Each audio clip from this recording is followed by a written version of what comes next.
మంచిది. ఈరోజు మనం నేర్చుకునే మరి ఒక అంశము లూకాసు వార్త 5వ అధ్యాయము 1 నుంచి 11 వచనాల వరకు వాక్య పఠనము. అయోగ్యులకు ఆశీర్వాదము అనే సుదీర్ఘమైన అంశాన్ని మీ ముందుకు తీసుకుని వస్తూ ఉన్నాను. మూలవాక్యముగా లూకాసు వార్త 5వ అధ్యాయము 8వ వచనం గనుక మనం చూస్తే, సీమోను పేతురు అది చూచి యేసు మోకాళ్ళ ఎదుట సాగిలపడి, ప్రభువా, నన్ను విడిచిపొమ్మో, నేను పాపాత్ముడనని చెప్పాను. కాబట్టి ఈ యొక్క వర్తమానం ఎందుకు సీమోను పేతురు ఈ యొక్క మాట అనవలసి వచ్చింది, సందర్భం ఏమిటి, ఇక్కడ జరిగినటువంటి సంఘటన ఏమిటి అనే విషయాలు మనం దైవ గ్రంథంలో నుంచి కొన్ని ధ్యానం చేసినట్లయితే, మనము యోగ్యులము కాకపోయినా దేవుడు మనలను ఆశీర్వదిస్తూ ఉన్నాడు అనే సత్యము ఈ యొక్క లేఖనముల నుంచి బయటికి వస్తూ ఉన్నది. సీమోను పేతురు అది చూచి యేసు మోకాళ్ళ ఎదుట సాగిలపడి, ప్రభువా, నన్ను విడిచిపొమ్మో, నేను పాపాత్ముడనని చెప్పాను.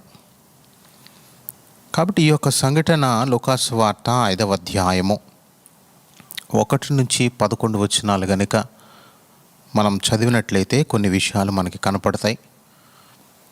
అక్కడ 4వ వచనము నుండి మనం చూస్తే, ఆయన బోధించుట చాలించిన తరువాత, నీవు దోణెను లోతునకు నడిపించి చేపల పట్టుటకు మీ వలలు వేయుడని సీమోనుతో చెప్పగా, సీమోను, ఏలినవాడా, రాత్రి అంతయో మేము ప్రయాసపడితిమి గాని మాకేమీయో దొరకలేదు. అయినను నీ మాట చొప్పున వలలు వేతునని ఆయనతో చెప్పాను. వారు అలాగూ చేసి విస్తారమైన చేపల పట్టిరి. అందుచేత వారి వలలు పిగిలిపోవచ్చుండగా వారు వేరొక దోణిలో నున్న తమ పాలివారు వచ్చి తమకు సహాయము చేయవలనని వారికి సంజ్ఞలు చేసిరి. వారు వచ్చి 2 దోణిలు మునుగునట్లు నింపిరి. సీమోను పేతురు అది చూచి యేసు మోకాళ్ళ ఎదుట సాగిలపడి, ప్రభువా, నన్ను విడిచిపొమ్మో, నేను పాపాత్ముడనని చెప్పాను. సందర్భం కూడా మనం చదివాం. ఈ యొక్క మెసేజ్లో, ఈ యొక్క వర్తమానములో ఎందుకు సీమోను పేతురు ఈ యొక్క మాట అనవలసి వచ్చింది?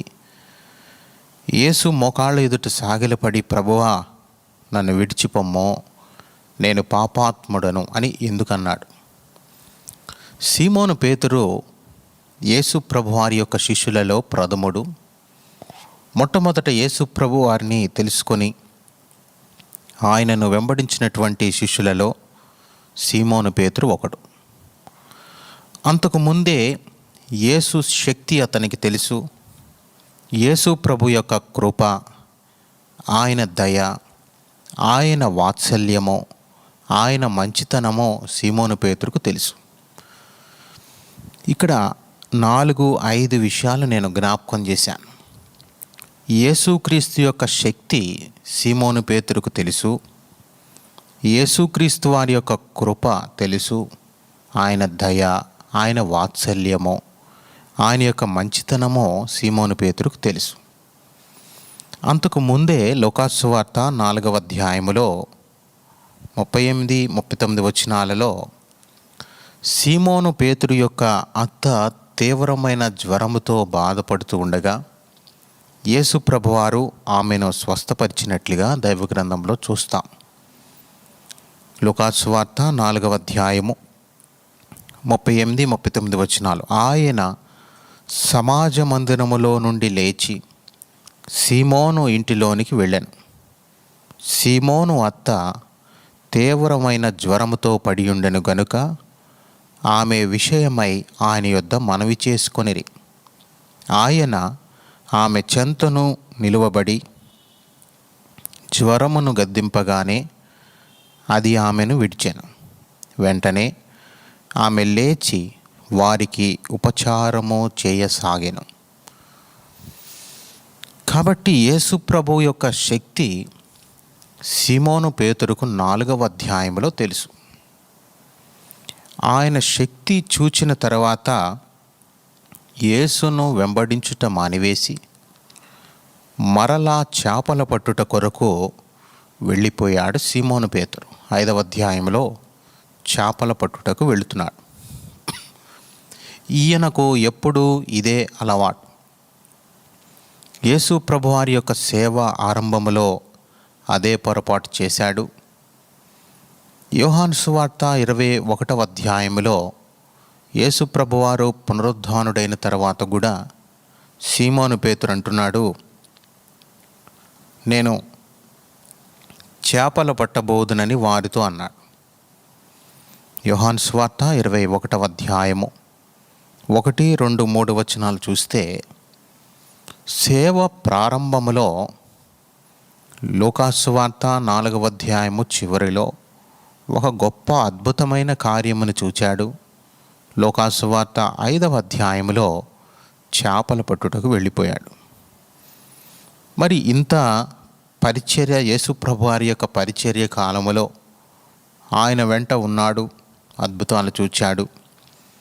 యేసుప్రభు వారి యొక్క పునరుద్ధాన శక్తిని కూడా చూచాడు, పునరుద్ధాన శరీరమును కూడా చూచిన తర్వాత సీమోను పేతురు చేస్తున్నటువంటి పని ఏమిటంటే, యోహాను సువార్త 21వ అధ్యాయము 1, 2, 3 వచనాలు చూస్తే, అటు తరువాత యేసు తిబిరేయ సముద్ర తీరమున శిష్యులకు మరలా తన్ను ప్రత్యక్షపరచుకొనెను.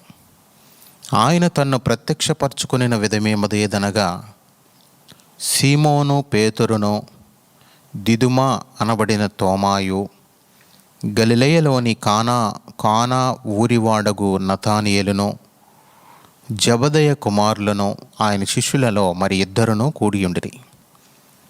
సీమోను పేతురు, నేను చేపల పట్టబోదునని వారితో అనగా, వారు మేమును నీతో వచ్చేదమనిరి. వారు వెళ్ళి దోణి ఎక్కిరి గాని ఆ రాత్రి ఏమీ పట్టలేదు. కాబట్టి యేసు ప్రభు వారి యొక్క సేవ ఆరంభించినప్పుడు ఆయన అద్భుతాలు చూచాడు, ఆయన శక్తిని చూచాడు, ఆయన మహిమను చూచాడు. మరలా చేపల పడతానని వెళ్ళిపోయాడు. 3.5 సంవత్సరములు యేసుప్రభు వారి దగ్గర శిష్యుడిగా ఉన్నాడు. దెయ్యాలు వెళ్ళగొట్టినప్పుడు చూచాడు, రోగులను బాగు చేసినప్పుడు చూచాడు. మరలా నేను చేపల పట్టబోచున్నానని వెళ్ళిపోయాడు. సీమోను పేతురు యొక్క ఆలోచన గనక మనం పరిగణనలోకి తీసుకున్నట్లయితే, ఎప్పుడు కూడా వెనక్కి వెళ్ళిపోదామని తప్ప ముందుకు వెళదామనే ప్రయత్నం కనబడుటలేదు. అది పేతురు యొక్క స్వభావమో, అది అతని యొక్క సహజతత్వమో అంటారు. ఎప్పుడు కూడా పేతురు దుడుకుగా కనపడుతూ ఉన్నాడు, అసలు స్థిరుడు కాడు. 3 సందర్భాలు పేతురు యొక్క జీవితంలో నుంచి ఒక 3 సందర్భాలు మీ ముందుకు తీసుకుని వస్తున్నాను. తర్వాత మూలవాక్యంలోనికి వెళ్దాం. మత్తయి సువార్త 16వ అధ్యాయము 13 నుంచి 17 వచనాలు చూస్తే ఒక సందర్భం మనకి కనపడుతుంది. మత్తయి సువార్త 16వ అధ్యాయము 13 నుంచి 17 వచనాలు సీమోను పేతురుకు సంబంధించినటువంటి 3 సందర్భాలు. మత్తయి సువార్త 16వ అధ్యాయము 13 నుంచి 17 మొదటి 3 పాయింట్స్ కనబడుతుంది ఈ యొక్క మెసేజ్లో. మొదటి సందర్భం ఏమిటంటే, మత్తయి సువార్త 16వ అధ్యాయము 13 నుంచి 17 వచనాలు. యేసు ఫిలిప్పుదైన కైసరియా ప్రాంతములకు వచ్చి, మనుష్య కుమారుడెవడని జనులు చెప్పుకొనుచున్నారని తన శిష్యులను అడుగగా, వారు కొందరు బాప్తిస్మమిచ్చు యోహాననియు, కొందరు ఏలియా అనియు, కొందరు ఇర్మియా అనియు, లేక ప్రవక్తలలో ఒకడనియు చెప్పుకొనుచున్నారనిరి. అందుకాయన, మీరైతే నేను ఎవడనని చెప్పుకొనుచున్నారని వారిని అడిగాను. అందుకు సీమోను పేతురు, నీవు సజీవుడగు దేవుని కుమారుడవైన క్రీస్తు అని చెప్పాను. అందుకు యేసు, సీమోను బర్యోనా, నీవు ధన్యుడవు, పరలోకమందున్న నా తండ్రి ఈ సంగతి నీకు బయలుపరిచనే గాని నరులు నీకు బయలుపరచలేదు. కాబట్టి ఈ యొక్క సందర్భంలో చూస్తే యేసు ప్రభువారు జనులు నన్ను ఏమనుకుంటున్నారు అని శిష్యులను అడిగినప్పుడు శిష్యులు ఏమంటున్నారంటే, బాప్తిసం ఇచ్చి యోహాను అనుకుంటున్నారు అని చెప్పారు. కొందరు ఏమన్నారంటే ఏలియా అని, కొందరేమో ఇర్మియా అని, కొందరేమో ప్రవక్తలలో ఒకడు అని కొంతమంది శిష్యులు కొందరు యేసుప్రభు వారి గురించి చెప్పారు. సీమోను పేతురు అసలు నీవు ఏమనుకుంటున్నావు? అందుకు సీమోను పేతురు ఏమంటున్నాడంటే, నీవు సజీవుడగు దేవుని కుమారుడవైన క్రీస్తు అని చెప్పాడు. ఇప్పుడు అంతలోనే యేసుక్రీస్తు గురించి గొప్ప సాక్ష్యం చెప్తాడు. అయ్యా నీవు ఎవరు అంటే దేవుని పరిశుద్ధుడైన క్రీస్తువు అని గొప్ప సాక్ష్యం చెప్పాడు. నీవు సజీవుడగు దేవుని కుమారుడవైన క్రీస్తువు. అందుకు యేసుప్రభువారు చక్కగా అతనిని మెచ్చుకున్నారు, ప్రశంసలు పొందాడు యేసుప్రభువారి ద్వారా. అందుకు యేసుప్రభువారు ఏమన్నారంటే, సీమోను బర్యోనా నీవు ధన్యుడవయ్యా అని అనిపించుకున్నాడు. కొంచెం అదే అధ్యాయములో కొంచెం ముందుకు వెళితే యేసుక్రీస్తు వారు పేతురు వైపు చూచి సాతానా నా వెనుకకు పొమ్ము అన్నారు. కొంచెం అక్కడ కొన్ని వచనాలు కూడా అవ్వలేదు ఇంకా. కాబట్టి సీమోను పేతురు యొక్క స్వభావము ఏమిటంటే అతని యొక్క సహజతత్వము దుడుకో స్థిరత్వం కనబడుటలేదు. ఒక వచనములోనేమో అదే అధ్యాయములో యేసుప్రభు వారి ద్వారా ప్రశంసలు పొందుకుంటాడు. అదే అధ్యాయంలో కొంచెం చివరిలోకి వచ్చేటప్పటికి యేసుక్రీస్తు వారు ఏమన్నారంటే, మత్తయి సువార్త 16:23, అయితే ఆయన పేతురు వైపు తిరిగి సాతానా నా వెనుకకు పొమ్ము, నీవు నాకు అభ్యంతర కారణమై ఉన్నావు, నీవు మనుషుల సంగతులనే తలంచుచున్నావు కానీ దేవుని సంగతులను తలంపకయున్నావని పేతురుతో చెప్పాను. కాబట్టి 17వ వచనములోనేమో ధన్యుడు అనిపించుకున్నాడు, 23వ వచనములో అభ్యంతర కారణమయ్యాడు. కాబట్టి స్థిరత్వము లేదు. అప్పుడే విశ్వాసి, అప్పుడే అవిశ్వాసి. బాగా ఆవేశపరుడు, దుడుకు స్వభావం కలిగినటువంటి వ్యక్తి ఒకసారేమో యేసుక్రీస్తు వారి ద్వారా ధన్యుడు, నీకు పరలోకమందున్న దేవుడు ప్రత్యక్షత ఇచ్చాడు కాబట్టే నీవు సజీవుడగు దేవుని కుమారుడవైన క్రీస్తువు అని చెప్పగలిగావు. మరి 23వ వచనంలో వచ్చేటప్పటికీ అభ్యంతర కారణమైపోయాడు, సాతానా నా వెనుకకు పొమ్ము అన్నాడు. ఇంకొక సందర్భం చూస్తే, సెకండ్ ఇన్సిడెంట్ చూస్తే, మొదటి సందర్భం మనం చూచాం. రెండవ సందర్భంలో యేసుక్రీస్తు నీళ్ల మీద నడిచినప్పుడు, ఆయన నీళ్ల మీద నడిచి వస్తున్నప్పుడు నేనెందుకు నడవకూడదు అన్నాడు. బాగానే ఉంది. యేసు ప్రభు వారి చేత సెలవు పొందాడు. ఈలోపు చుట్టూన్న బేభత్సము గాలి తుఫాను చూచి మునిగిపోసాగాడు. అప్పుడే విశ్వాస యోధుడు, అప్పుడే అల్ప విశ్వాసి అనిపించుకుంటాడు. ఈ యొక్క రెండు సందర్భాలలో కూడా మనం స్టడీ చేసినట్లయితే పేతురుది చాలా అన్స్టేబుల్ పర్సనాలిటీగా కనపడుతూ ఉన్నది. ఇవాళ ఆరాధికుడుగా ఉంటాడు, రేపు సణుగుతాడు. ఈరోజు గొప్ప కార్యాలు చేస్తానంటాడు, రేపు మునిగిపోతాడు. ఈరోజు ప్రత్యక్షత పొందిన ధన్యుడిగా కనపడతాడు, గంటసేపు అయిన తర్వాత సాతానా అని అనిపించుకుంటాడు. పేతురు తప్పు చేస్తాడు, మరలా పశ్చాత్తాపపడతాడు. కాబట్టి ఈ యొక్క రెండు సందర్భముల ద్వారా పేతురు యొక్క పర్సనాలిటీ మనకి కనపడుతూ ఉన్నది. ఓవరాల్ అబ్స్ట్రాక్ట్ స్టేట్మెంట్ ఇస్తే పేతురుది అన్స్టేబుల్ పర్సనాలిటీ అని చెప్పవచ్చు. మరి మనము చదివిన లేఖన భాగములలో లూకా సువార్త 5వ అధ్యాయము 8వ వచనంలో చూస్తే, సీమోను పేతురు అది చూచి యేసు మోకాళ్ళ ఎదుట సాగిలపడి, ప్రభువా, నన్ను విడిచిపొమ్మో, నేను పాపాత్ముడనని చెప్పాను. ఈ యొక్క వచనము గనుక మనం కొంతసేపు స్టడీ చేసినట్లయితే కొన్ని నిగూఢమైన లేఖన సత్యాలు మనకి దాగి ఉన్నవి. ప్రభువా, నన్ను విడిచిపొమ్మో, నేను పాపాత్ముడను. స్టేట్మెంట్ నెంబర్ 1, ప్రభువా, నన్ను విడిచిపొమ్మో, నేను పాపాత్ముడను. దీని అర్థం ఏమిటంటే, ఈ యొక్క స్టేట్మెంట్ యొక్క మీనింగ్ ఏమిటంటే, నీవు క్షమించడానికి కూడా నేను యోగ్యుడను కాను, నన్ను వదిలివేయి తండ్రి అని అర్థం. నీవు క్షమించడానికి కూడా నేను యోగ్యుడను కాను. ఎందుకు ఈ స్టేట్మెంట్ ఇస్తాడు? ఎందుకు ఇలా మాట్లాడాడు? ఎందుకు పేతురు యొక్క స్టేట్మెంట్ ఇలా ఉన్నది? ప్రభువా, పాపిని నన్ను క్షమించుమని చెప్పడం, పాపినైనా నన్ను వదిలేసి వెళ్ళిపో తండ్రి అంటాడు. నేను ఎంత పాపినంటే క్షమించు ప్రభువా అని అడిగే యోగ్యత నాకు లేదు అంటాడు. కాబట్టి తదుపరి అధ్యాయాల్లో క్రొత్త నిబంధనలో పేతురు యొక్క పరిచర్య మనం చూస్తాం. ఈ యొక్క స్టేట్మెంట్లో ప్రభువా, నన్ను విడిచిపొమ్మో, నేను పాపాత్ముడను అన్నాడు.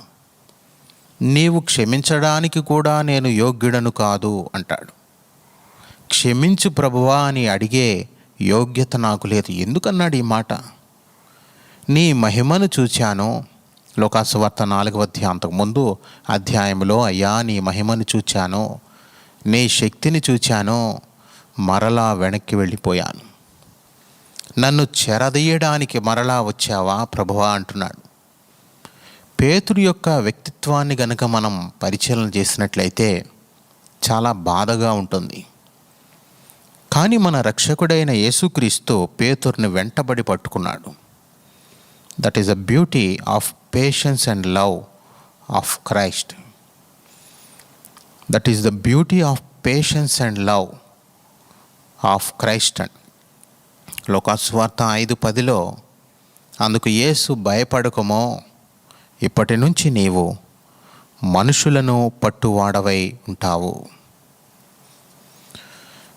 భయపడకు పేతురు, I know your instability, don't be afraid. I know all your weakness.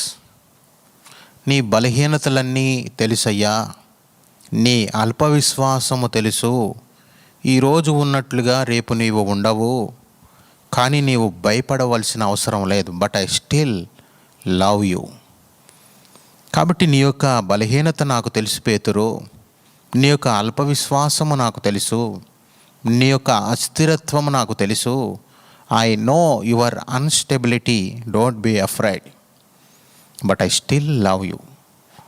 యేసు ప్రభు యొక్క దృష్టి మన మీద ఒకసారి పడాలే కానీ ఎంత ప్రేమిస్తాడో, ఎంత సహిస్తాడో, ఎంత పట్టించుకుంటాడో అసలు ఆలోచించటానికి కూడా అలవి కాదు. ఆయన మనలను ప్రేమిస్తున్నాడు కాబట్టే ఒకవేళ మనం బలహీనతలో పడిపోయినా సరే దేవుడు మనలను ఇంకా ప్రేమిస్తున్నాడు. ఆయన దేవుడు ప్రేమ స్వరూపి. కాబట్టి మనము యేసుక్రీస్తు వారి యొక్క స్థానములో కనుక మనం ఉండినట్లయితే మనం ఏమంటామంటే పేతురుని, అయ్యా, నిన్నగాక మొన్న మీ యొక్క అత్తగారు తీవ్రమైన జ్వరముతో బాధపడుతుంటే వచ్చి స్వస్థపరిచాను కదా, అసలు నీకు తెలివి ఉన్నదా? మరలా లోకములోనికి వెళ్ళిపోయావేమిటి పేతురు? ఏమైందయ్యా నీ యొక్క విశ్వాసము అని మనమైతే అడుగుతాం. లోకాసువార్త 4వ అధ్యాయము 38-39 వచనాల్లో సీమోను పేతురు యొక్క అత్త తీవ్రమైన జ్వరముతో బాధపడినప్పుడు యేసుప్రభువారు ఆమె చెంతను నిలువబడి జ్వరమును గద్దింపగానే అది ఆమెను విడిచెను. వెంటనే ఆమె లేచి వారికి ఉపచారము చేయసాగెను అని మనం చూచాం. ఏంటి పేతురు, నీ ఇంటిలో అద్భుతం చేశాను కదా, మరి నన్ను వెంబడించడం మానివేసేవేంటి? మరి నన్ను వెంబడిస్తానని చెప్పావు కదా, ఎందుకు మరలా లోకములోనికి వెళ్ళిపోయావు? ఏమైందయ్యా నీ యొక్క విశ్వాసం అని మనం అడుగుతాం. కానీ యేసుప్రభు వారు ఎక్కడా ప్రశ్నించలేదు. నేను నీ కొరకు పెట్టిన సమయం ఇంకెవరికైనా ఇస్తే వారు బలమైన యోధులుగా తయారు అయ్యేవారు అని యేసుక్రీస్తు వారు ఏమన్నా అన్నారా? ఏమనలేదు. కానీ యేసుక్రీస్తు వారు ఏమంటున్నారంటే, సరే వెళ్ళిపోతే వెళ్ళిపోయావు, ఏమి పర్లేదు, డోంట్ వరీ, పర్లేదులే. యేసుప్రభు యొక్క ఓపిక, ఆయన యొక్క క్షమాపణ, యేసుప్రభు యొక్క ఓపిక క్షమాపణ యొక్క అంతము చూచిన మానవుడు లేడు. సముద్రానికి అంతము ఉన్నదేమో కానీ మన యేసుప్రభు యొక్క ప్రేమకు అంతము లేదు. ఆయన దీర్ఘశాంతుడు. అక్కడ సముద్ర తీరమున, గెన్నెసెరతు సముద్ర సరస్సు తీరమున నిలిచి ఆ సరస్సు తీరముననున్న 2 దోణెలను ఆయన చూచాడు. అక్కడే మొదటి వచనంలో గనక చూస్తే ఒక సంఘటన మనకు కనబడుతూ ఉన్నది. ఆయన యొక్క ప్రేమ కనబడుతూ ఉన్నది. లూకాసు వార్త 5వ అధ్యాయము 1-2 వచనాలు చూస్తే, జనసమూహము దేవుని వాక్యం వినుచు ఆయన మీద పడుచుండగా ఆయన గెన్నెసెరతు సరస్సు తీరమున నిలిచి ఆ సరస్సు తీరమునున్న 2 దోణెలను చూచెను. సంఖ్య వెరీ ఇంపార్టెంట్. 2 దోణెలను చూచెను. జాలరులు వాటిలో నుండి దిగి తమ వలలు కడుగుచుండిరి. ఆయన ఆ దోణెలలో సీమోనుదైన ఒక దోణి ఎక్కి, అంటే అక్కడ 2 దోణెలు యేసుప్రభు వారు చూచారు. 2 దోణెలలో ఏ దోణు ఆయన ఎక్కారంటే, ఆయన సీమోనుదైన యొక్క దోణె ఆయన ఎక్కారు. మనమైతే యేసుప్రభు వారి యొక్క స్థానంలో మనం ఉంటే సీమోను యొక్క దోణి ఎక్కం. ఎందుకంటే అతడు యేసుప్రభు వారిని వెంబడించకుండా కొంచెం మరలా వలలు వేయడానికి వెళ్ళిపోతున్నాడు. పేతురు చేపలు పట్టడానికి వస్తే అక్కడ 2 దోణులు కనపడినాయి. మిగిలినది యేసుప్రభు వదిలేసి సీమోను దోణినే ఎక్కారు. మనమైతే వేరే దోణి ఎక్కుతాం. సీమోను మొన్ననే అద్భుతం చూచాడు, ఇప్పుడు చేపలు పట్టడానికి వచ్చాడు. లూకాసు వార్త 5వ అధ్యాయము 3వ వచనంలో చూస్తే, ఆయన ఆ దోణెలలో సీమోనుదైన ఒక దోణి ఎక్కి దరి నుండి కొంచెము త్రోయమని అతన్ని అడిగి కూర్చుండి దోణిలో నుండి జనసమూహములకు బోధించుచుండే. కాబట్టి యేసుక్రీస్తు వారు సీమోనుదైన దోణినే ఎక్కారు.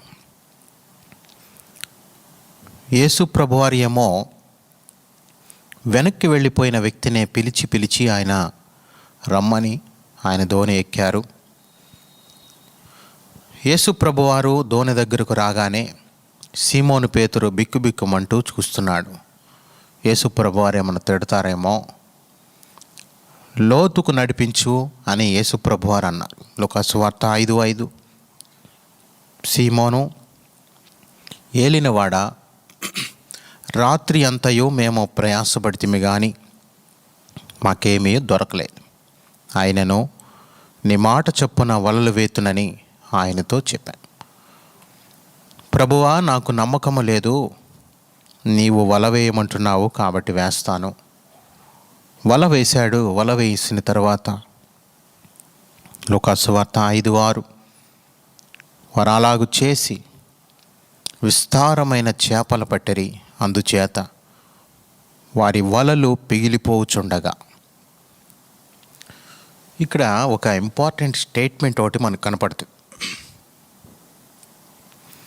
ఒక అద్భుతము చూచి వెనక్కి జారిపోయిన అల్ప విశ్వాసిని బలపరచడానికి యేసుక్రీస్తు వారు 2వ అద్భుతాన్ని చేస్తున్నారు. Very very most important conclusion statement. ఒక అద్భుతము చూచి వెనక్కి జారిపోయిన అల్ప విశ్వాసిని బలపరచడానికి యేసుక్రీస్తు వారు 2వ అద్భుతం చేస్తున్నారు. రెండవది చూచి మనం వెనక్కి తిరిగితే మళ్ళీ ఒక అద్భుతం చేస్తాడు. మనము ఎవరేమైనా సరే దేవుని ఆశీర్వాదానికి మనం యోగ్యులం కాకపోయినా, పోయిన వారమంతా మనం ఆయనను నిరాశపరిచామో దుఃఖపరిచామో, అయినా ఆయన గతమును గూర్చి మాట్లాడేవారు కాదు. అలా ఎందుకు చేశావు, ఇలా ఎందుకు చేశావు అనేవారు కాదు. ఇప్పుడు నేను చెప్పిన పని చేయి, నీవు ఎదురు చూడని ఆశీర్వాదము పొందుకుంటావు. Now do what I say. Yesu ప్రభు ప్రేమను స్వతంత్రించుకోవడంలో మనకు చాలా విషయాలు తెలియాలి. యేసు ప్రభువుకు మన పట్ల ఎంతో ప్రేమ.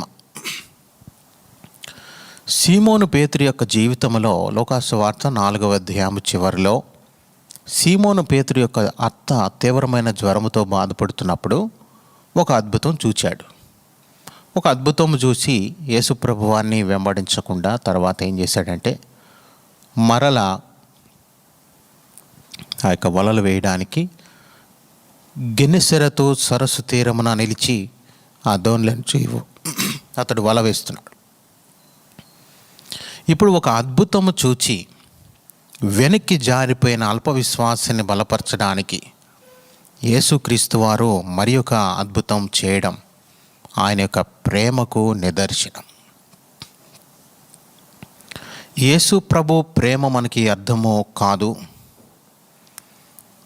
కాబట్టి మనము ఆయన ప్రేమ స్వరూపి. ఆయన దేవుడు కాబట్టి మనలను ప్రేమిస్తున్నాడు. ఇంతకుముందు ఉన్న చరిత్ర, ఇంతకుముందు ఉన్న పతనము, ఇంతకుముందు బాధ, ఇంతకుముందు ఓటమి మొత్తం వదిలేసి ఎదురు చూడని అద్భుతాలు దేవుడు చేస్తాడు. ఫర్ ఎగ్జాంపుల్, యేసుక్రీస్తు వారి యొక్క ప్రేమను మనం అర్థం చేసుకోవాలి. పరిశుద్ధాత్మ నదిలో లోతుకు మనం వెళ్ళాలి. కాబట్టి నా యొక్క అంశాన్ని నేను ముగిస్తూ ఉన్నాను. పేతురు యొక్క జీవితం ద్వారా 3 సందర్భాలు మనం చూచాం.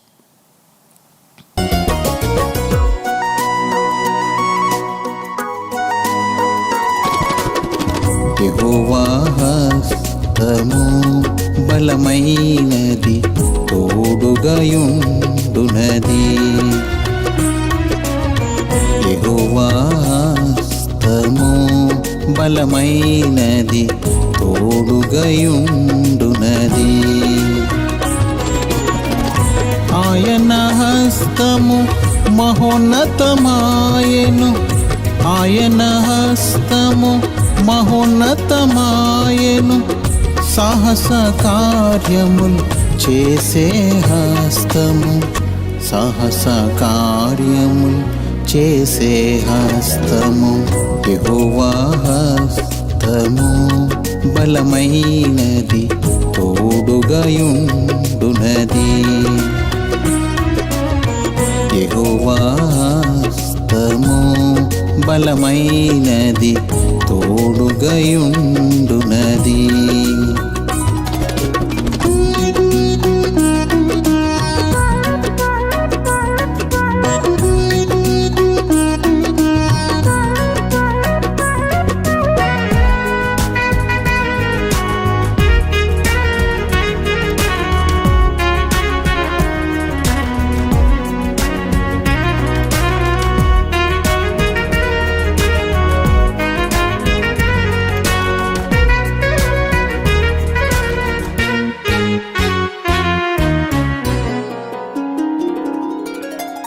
దేవుని హస్తము యజ్రాకునకు, దేవుని హస్తము యజ్రాకునకు